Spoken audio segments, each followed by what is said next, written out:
Molly, it's very humbling for me to be here and to answer the questions that you have put before me. And I thank you for your tremendous interest in our work here and also in what we are really trying to do for so many people. You asked me, why did I come to Brazil and did I come to start this mission that I am doing right now?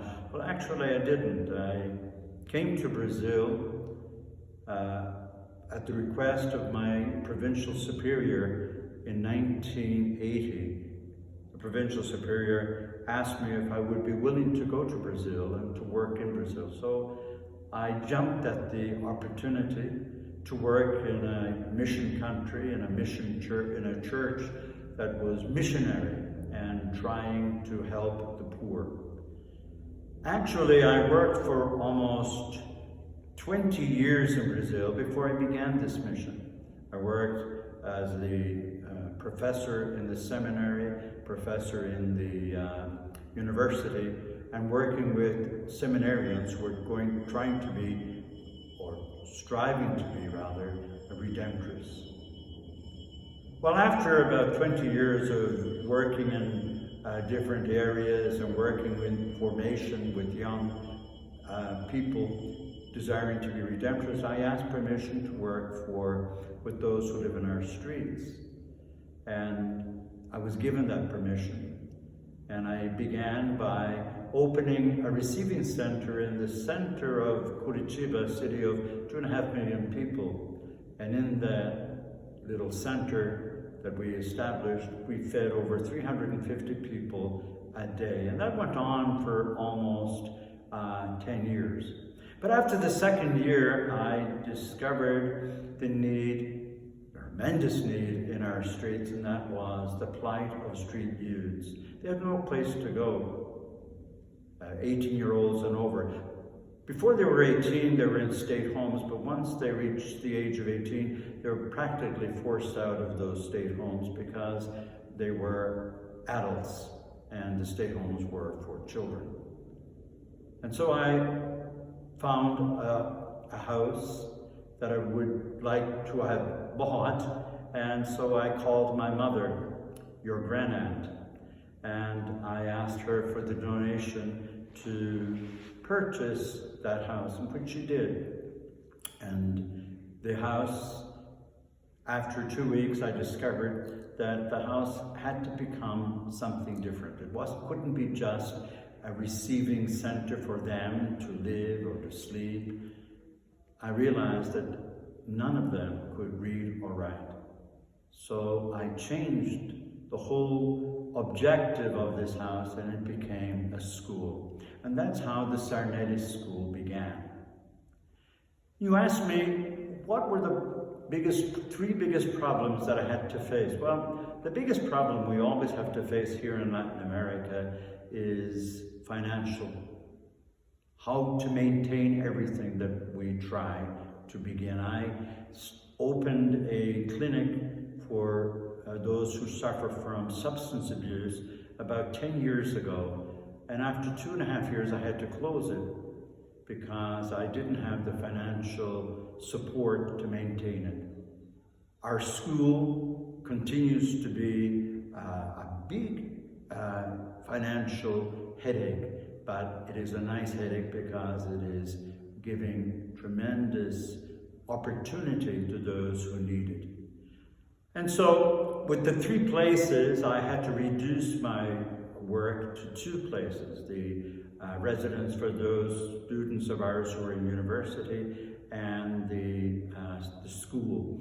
The clinic for those who suffer from substance abuse, I had to close, as I said, and we eventually sold the property. Another problem that we always have, of course, is how to best deal with those who suffer from substance abuse problems. Most of our students come from the streets, and due to that, a lot of them have tremendous problems with alcohol and/or drugs. And so that is a very big problem try to resolve. And what I have done over the years is use a clinic run by a priest about 100 kilometers from here, and that has been a tremendous source of strength for us. However, that costs. And there again, we go back to the financial issue, which is a tremendous headache for us here. And probably the third biggest problem that I have is trying to help those who actually live in our streets. We have been reduced, with the pandemic, we have been reduced to just feeding those who live in the streets. I cannot support them in a shelter or anything like that anymore, because that would cost too much. And so we have been reduced to just feeding those who are living on the streets, and we try to help at least 100, 110, 20 people every day. The challenges, you say, over the years have not changed. The challenges continue to be the same.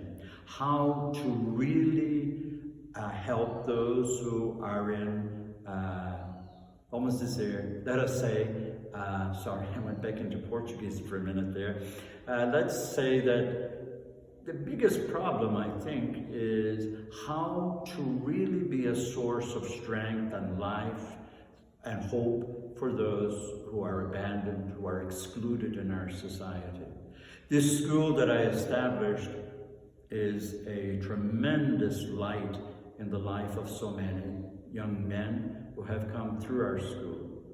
They come to us unable to read and write, and they leave us after university. A lot of them have studied dentistry, medicine, law, and they were once living in our streets and are now productive citizens of our society. So I think that the challenges continue to be the same. How to give life, how to really adapt to new situations and new problems every day. And I suppose that you asked me, what are the most rewarding moments of this mission here? I think the most rewarding moment happens every year when students who are in our residence for the university students, you know, the ones who have graduated from here and are now graduating from university, when they graduate every year, that is very rewarding. To see someone who was once living in the streets, now a dentist. To see someone who was once living in the streets, now a teacher. To see someone who was once living in the streets, now a doctor, a lawyer. That is very, very, very rewarding. The goals of our mission continue to always be the same: to help and give life to those who have been excluded and abandoned in our society. And of course, I don't work alone. In the school we have our teachers, and thank God all of our teachers are specialized in their areas with master's degrees and are dedicated professors. We have basically the same professors for the last 20 years or so, which is phenomenal. We pay them well so that they will remain with us, you know.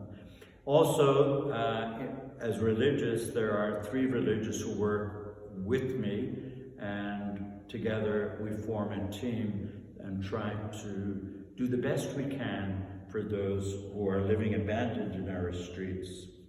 And as I said, our mission is dedicated to the most abandoned, the excluded, those who have been really disregarded by society, abandoned, and we try and help them and give them life and give them hope.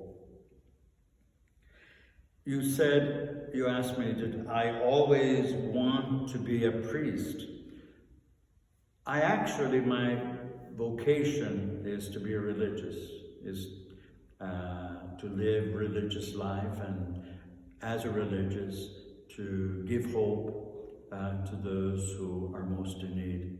And I see the priesthood as a ministry that should be generating life, especially for not just the baptized, but for those who we try to be a light for. Be that who it may be. What is important is that we can be a source of strength, a source of life for those all around us. And now that I've tried to answer most of your questions and tried to be as open as I can and hopeful, filled with hope, I think that's what is really important. As a priest, as a religious, as a redemptorist, I feel that I am marked with hope, and that hope is constantly challenging me to be a source of life for those who are most in need. Molly, thank you very much for your interest in our work here, and I would ask you and your friends to pray for us so that we will continue to generate hope, to generate life for those who are most in need. God bless you, and thank you.